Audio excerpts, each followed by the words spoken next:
What is up, fellow bench warmers? Welcome back to your daily fantasy quickie.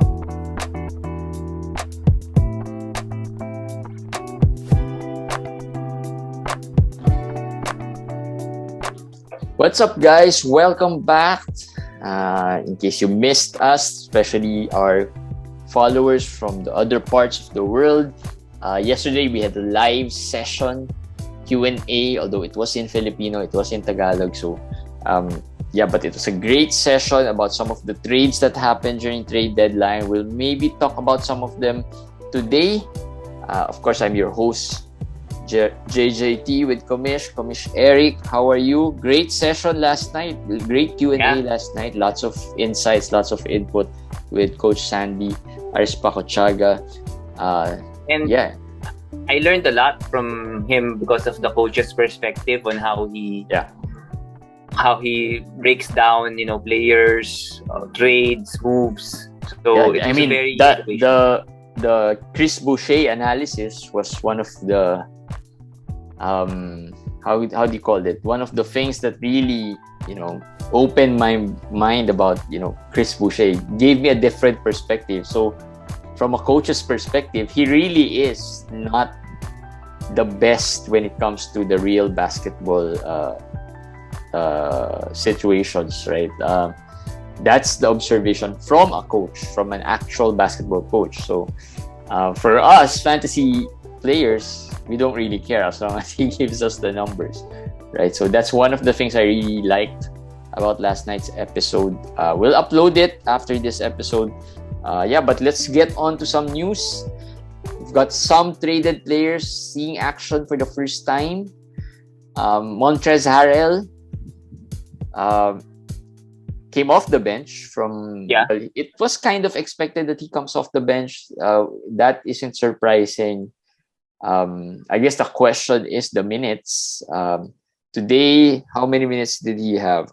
He had 22 minutes, and PJ Washington had 29 minutes, and Plumlee had 22. So it looks like this could end up for Harrell being in the same situation as when he was in Washington. He will. It will be the same situation as in Washington, which is not bad. I mean, people will have to let go of that Harrell in the early season where he was top, 30, 20, 40 or whatever ranking. Of course, that is just a fluke. We all know that. That's why it was a sell high at that moment. Yeah. At this point, 22, 23 minutes of Harrell, 14 points, 6 rebounds maybe. A couple of high field goal. He can get 1 block sometimes none. That's decent, I guess. Yeah. I mean, that's not bad. The only flaw today, he was 1 out of 5 from the free throw, which is probably not good for something that, Harrell at 22 minutes, 20 to 25 minutes is decent, solid. Yes. And what I like more about this change in scenery for Harrell is that he's with Charlotte. Charlotte likes to run.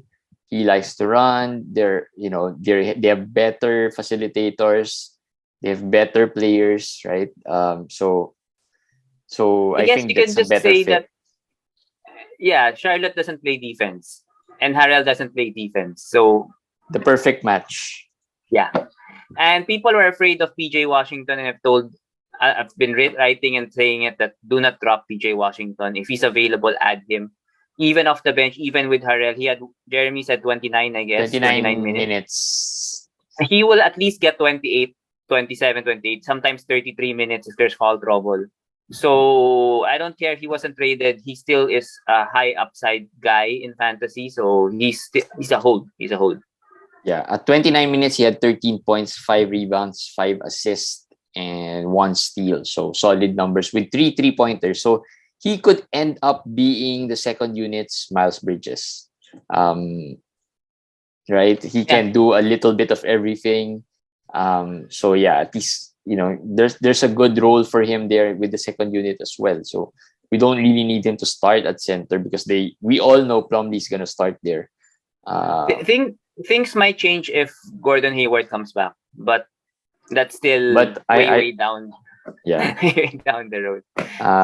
I am not keeping my hopes up for Gordon Hayward at this point, because the reports have been the injuries not looking too good. But yeah, I dropped mine just in case. I dropped one of my Gordon Hayward because I have so many injuries, and I'm battling for playoff position. Another player who made his debut is Derrick White with the Boston Celtics. What were your initial thoughts I about I White? A lot of I like it. managers are concerned actually when he was traded to, including me. When he was traded to Boston, how can he get playing time there? Me too. When I first heard it, I was worried for his value, but when Schroeder and well, Josh Richardson came back to San Antonio, and then when Schroeder left and they didn't get anybody, it it felt better already. Some managers are thinking of switching him with somebody like Vassell maybe. While I would not say that's a bad move per se, because having Vassell is also okay. I would probably lean towards Derek White still at that position. Derek Mhm. White got 28 minutes, 28 I think, today. minutes. Yeah. Yes. So he didn't have a steal, but he had double figure scoring. He assisted. He looked good. He looked at ease with the Celtics players. So yeah, he gets a little bumped down, but not major. Not major. And Marcus Smart also. I think they can coexist. Let's put it that Yeah. way. And just to, look at it, Marcus Smart had 39 minutes. The starters pretty much played a lot of minutes. 39 minutes, 37, 36. So I think eventually he might get into the 30-minute mark. I mean, Derek White, uh, it's not impossible. Neither is it improbable. I could expect him getting into the 30-minute mark, which could be good enough amount of minutes for him to produce, right? And they only Yes. played 8 players today. Well, Um, I told you they only have 9 players yeah, in their lineup, so they need to sign more players soon. But I don't know how soon that will be. For the meantime, everybody there, basically the first five and Derek White, they'll be okay. yeah. They'll be okay. Also, the Celtics are winning at this point. They've been winning, so I think, yeah, something's good there. Before we go into Indiana, which I'm pretty sure a lot of you would have questions on, Nickel Alexander Walker. Well, to put it simply, drop, right? Yeah. Right. I He had didn't five expect one minutes, I minute. think, today. One. One, yeah. Uh, I do Is it believe there one? will be a Yeah, one there will minute. be a period there will be a period of adjustment for Nikhil. He's not a veteran, so it's not as if he's gonna go to a new team and they're just gonna plug him in and he knows what to do. So there would be a period of maybe down the road he can be added, but I don't think it's time to be patient at this point of the season. Week 17 turning to week 18 already. Yeah. So I'll move on from Nikhil. Yeah. So let's move on to Indiana. I'm pretty sure there's a lot of Indiana questions here.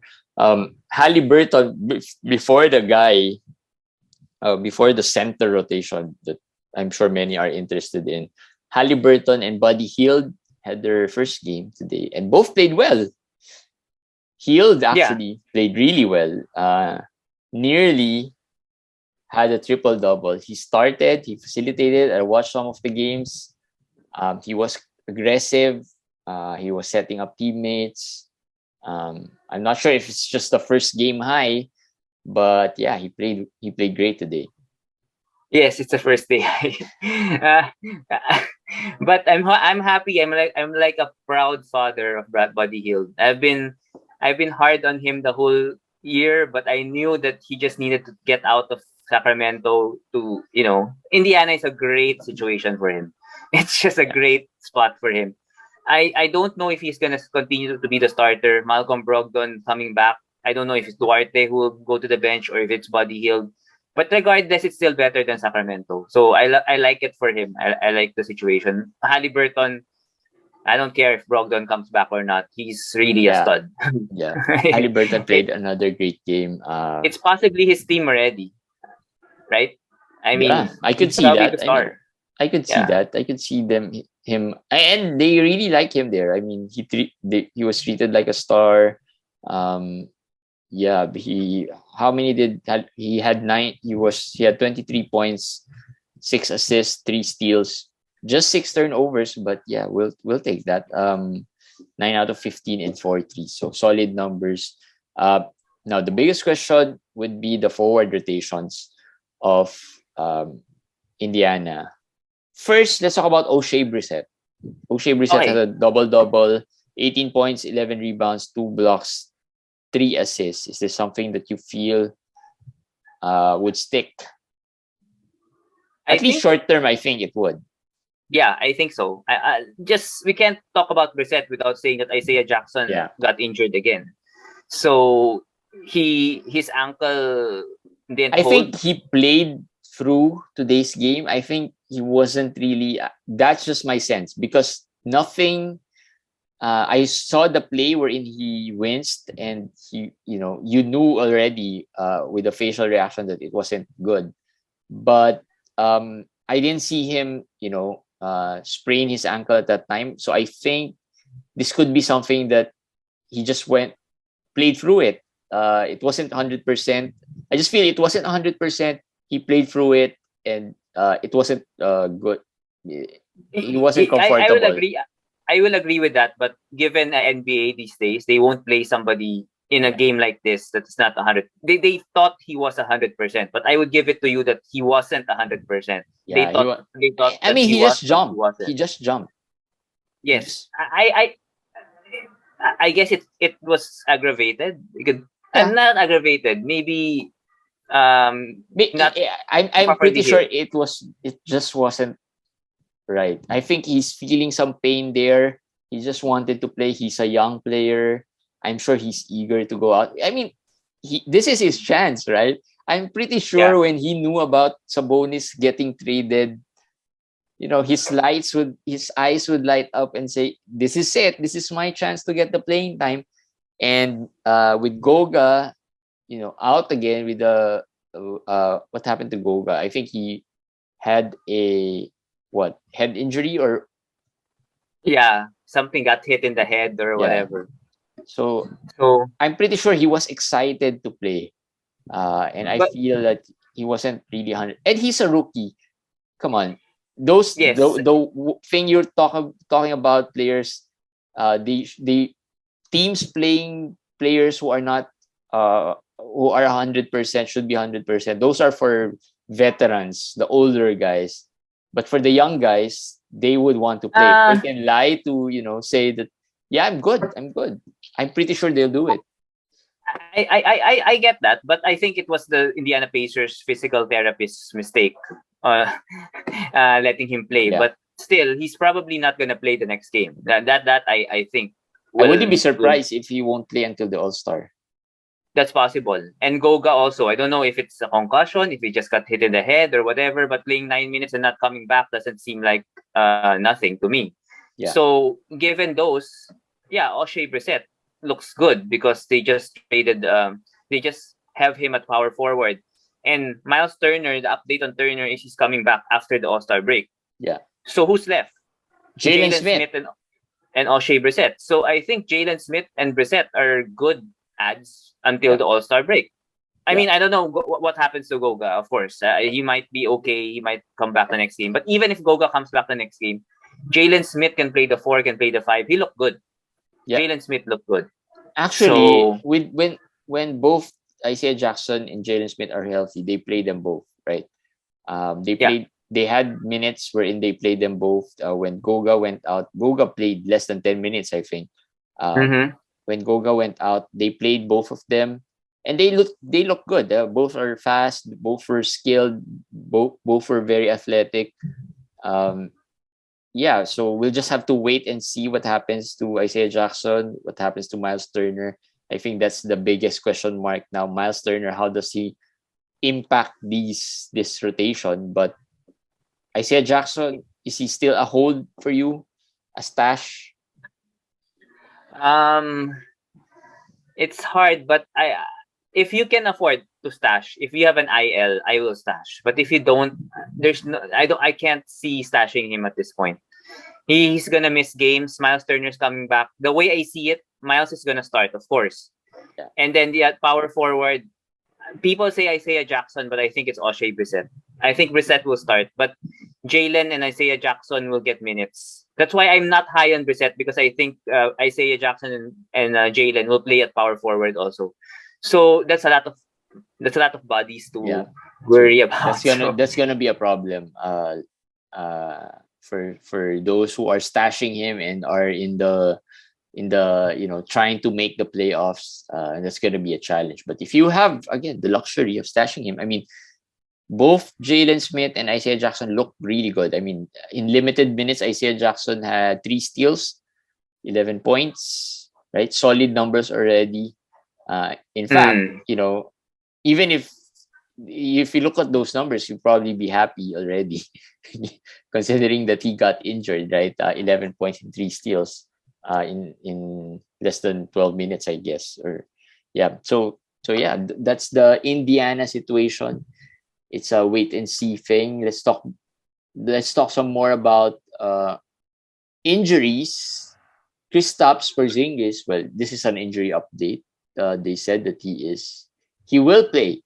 Okay, so there's been a concern about him being shut down, and the Wizards shut down that speculation that he won't play anymore.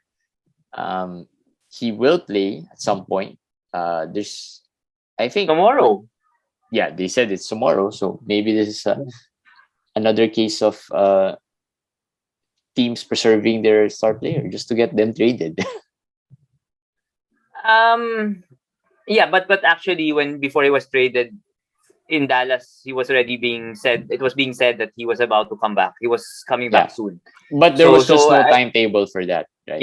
Yeah. But if he comes back tomorrow, well and good. But Washington has 2 sets of back-to-back coming up, so I don't think he's gonna play those games. But if he plays, that's already a bonus. That's already a plus for all of us. But I just don't trust that he will be healthy.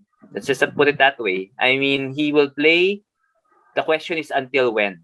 That's still my question. So if he plays like gets 30 points tomorrow, 12 rebounds, don't sell him right away because that's too obvious. That's too obvious.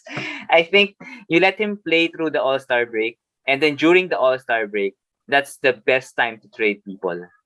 I don't know if you agree. Yeah, but that is the best time.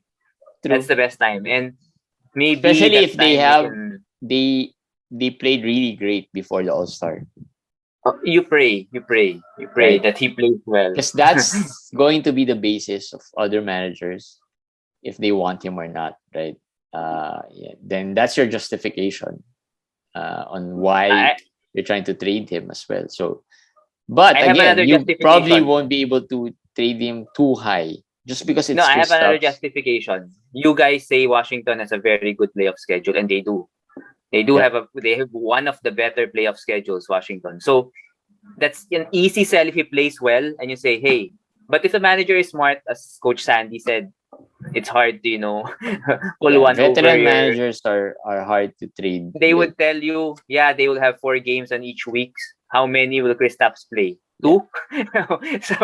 So it might not work. But let's see. It's up to you how you market it. Yeah. Right. John Collins aggravated his heel injury. Could miss time. Yeah. If it's an aggravation, I think at this point, lots of players who would get injured would probably rest it out until the All-Star. I wouldn't be surprised if that happens. This is like, when it's the last day of class. The last week of class before the sem break or something. Like everybody's like faking sickness or whatever. The last week of class, and the exams are finally over. Yes. So I think he will miss games. The heel has been ongoing issue with him. I don't know if it's a plantar fasciitis thing, if that is it or not, but it's been ongoing with him, so he might miss games. He might miss. Yeah. Zach LaVine is another. Yeah. Yeah, and if he misses games, I don't know if Okongwu gets a boost, but I'll probably add Gallinari first over Okongwu. Yeah. I know it's not exciting, Okongwu, but at this point, is he a drop now? I dropped him already. Actually, I dropped him in one league. I added him in the other because they have a game on Monday. The 2-game So Monday. Hongwoo now becomes a streaming option rather than just a player you hold. Well, I have another purpose for that. If in case Collins misses a lot of games, maybe Hongwoo gets some power forward minutes, and then he becomes, actually right? Viable. Just to answer again the question I posed. I probably, if you haven't dropped Hongwoo, wait to see what happens to Collins and wait to see if he plays more minutes. But if Collins plays again, lots of centers if you need one. Hassan Whiteside sometimes is in the waiver wire. I've seen it. I picked up Hassan before today's game. In case Gobert, I was able to stream him. I also had second thoughts because their next game, I think that's the last game of the week for them. Yes. So and Gobert is coming back that game. So that's the only concern that as I said. I'm probably gonna drop Hassan already. But if there's someone good available, or depending on where I am in these leagues, because there are some teams wherein I don't want to fall too far out. I mean, I'm still in playoffs, but I don't want to fall into the 8th, 7th seed because I don't want to worry too much as we head into the All-Star, right? I want to get a comfortable lead from the 8th spot guy. So I might drop Hassan. Let's see. Depends on how good my team is in that league. Zach LaVine is another player who is he's questionable tomorrow. He didn't look good today. He had some problems with his back after dunking. I think that's the same back that he had back spasms on. Again, like Jeremy said, I won't be surprised if they decide to shut him down for their 2 games next week before the All-Star break. And as our listener Joseph Crisostomo said, he's actually going to participate in the 3-point contest and the All-Star game. So I don't know how he's going to do that, but maybe it's better for him to just rest it out. The spasms thing might come back and and ruin his season if he's not careful. And maybe let's add another story. I forgot to put it here, but I posted it about Jamal Murray and Michael Porter Jr. supposedly coming back in the not too distant future. That's the exact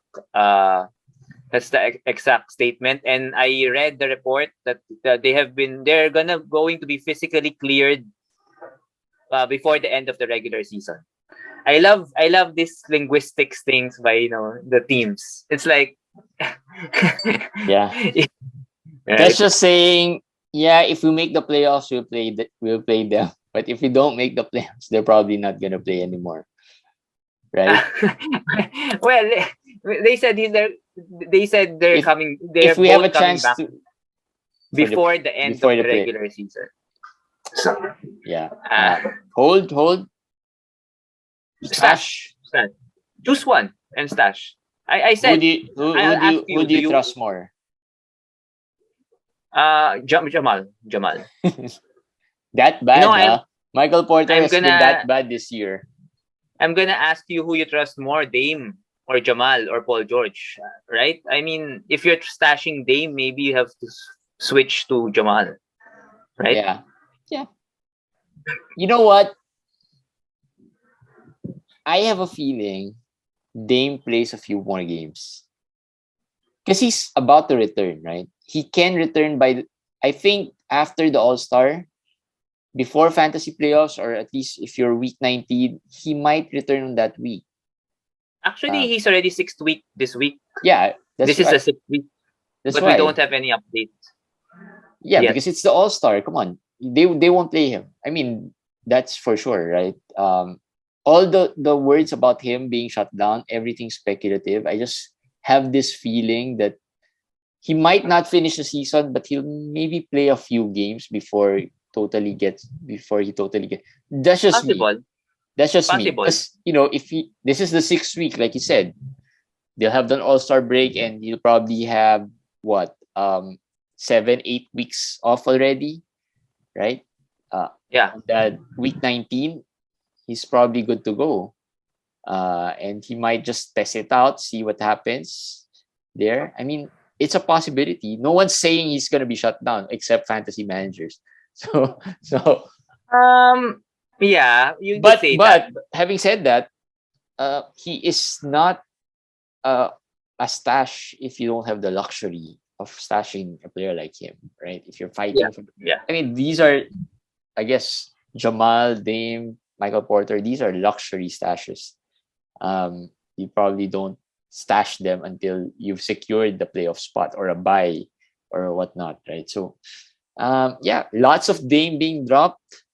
I didn't pick him up because, yeah, I was also worried, but I don't want to deal with the headache. But yeah, I just have this sense that he'll play maybe a week or two before getting shut down. But we'll see. I'll be happy with that. I have Dame. I still have Dame in one league. I've been stashing him forever. So if he comes back and gives me one more week or 2 more weeks, I'll be happy with that. And then, thank you, goodbye. Yeah, I for could be you. wrong. I could be wrong. So yeah, don't take my word for it. Bye. Let's talk about some bye players. Lately there've been some really nice streamers that you can pick up. Right. I talked about Hassan in case he is still there. He was dropped. And it's just about to be cleared waivers. But again, I think with Hassan, you just wait and see what happens because he had some good value when Gobert was playing. So yeah, maybe. But the guys that we really like are Kenrich Williams. He's been solid for a week or two now. Yeah, Kenrich Williams and then Poku. Yeah, They've been the bench guys. Is this of it OKC. for Poku? I don't know, but I think you have to add him. Imagine given that if he's gonna consistently perform, he's gonna be ahead of Sengun. I can't believe it. Well, yeah, but he has a bigger chance in OKC because he's getting 27, 28 minutes right now with SGA out, JRE out, Roby out, Muscala out. So they have so many of those players ahead of him that are out. So now he gets the chance and it's like this. I feel like unlike the start of the season, the games of the OKC nowadays are just like G League games. I have that feeling when you watch them. It's like even the crowd, they're almost an empty arena, and there's no expectation of winning at all. It's just come on, let's just finish the season. So I think it's helped him. It's helped him relax and could be the time for him. So I like Poku. Kenrich will probably be the safer one because he's just going to be steady. Kenrich is the safer one, but Poku is the high risk, high reward type of ad. Yes.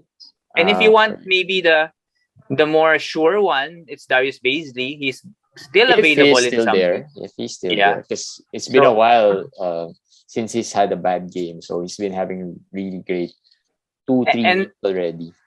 And helping Poku is Giddy's minutes restriction also. So that has helped him also. Like I was just about to say, there's also minutes restrictions on Giddy. Yes. Is that something we should worry about? Yes, I put him in my worry list already. The coach said before that a while ago, they were asked why you didn't put Giddy back in the fourth quarter. And he said, well, they're playing well and the minutes restriction thing was brought up again. Nobody asked him about minutes restriction before. That 2 or 3 games ago, he just opened it up to the media that, we're going to limit our rookie. So I guess it's just to tell you guys, maybe you're going to ask me a lot of questions in the next few games. We're going to limit his minutes. So that is, don't ask me anymore. He's not going to play 35 or 40 minutes. He's going to play this number of minutes only because we're saving him from himself. I don't know what that means. I don't know what burnt out means. He's 18 years old. Come on. I mean, I really don't understand why 18-year-olds. No, I think this is another case of, similar to Sengun on why they staggered his minutes throughout the season. It's just that they played Giddy first. Now they're going to stagger his minutes. Because? Well, he might be tired. Just to make sure that they get all the ping pong balls. Kobe's rolling in his grave. I mean, when I was 18, I would have wanted to play 45 minutes. I mean, come on. Garnett, those guys, right? LeBron. But it's worrying. Aren't you worried when when you hear that? I didn't hear about it. I just heard about it during the recording of the Courtside DFS episode. But yeah, of course, that got me worried because I don't have a lot. I have a couple, I think. Giddy. Both teams are doing well so far, but again, he's a big part of that team in terms of the build. But their coach did say that they're gonna lift it once, I don't know, a certain amount once of time. He feels better, I guess, or maybe after the All-Star break. Come on, let's see. Like we said, that's what I said. That it's perfect. At least there's an All-Star break. Maybe he just needs to go home to mommy. Everyone's gonna take some break this All-Star. Yeah.